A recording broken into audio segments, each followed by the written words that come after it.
أعزائي المشاهدين، أهلا بكم. يا ريت قبل ما نبدأ الفيديو ما تنساش تدعمنا بالاشتراك في القناة وتفعل الجرس على الكل عشان يوصلك كل جديد. قناة مفتوحة على النايل سات هتذيع ماتش الأهلي وفلامينجو البرازيلي اليوم في تمام الساعة 5:30 مساء.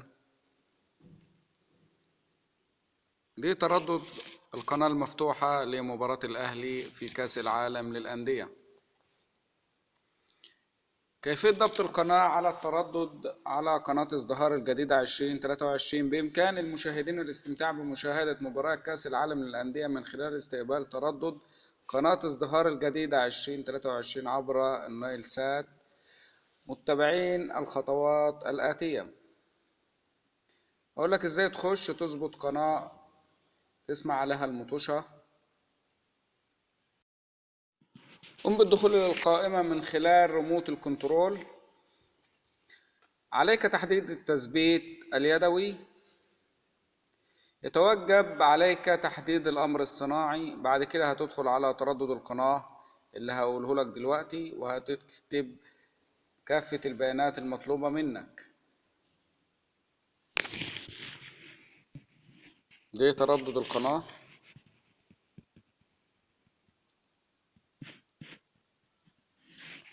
الأمر الصناعي النايل سات، التردد 11636.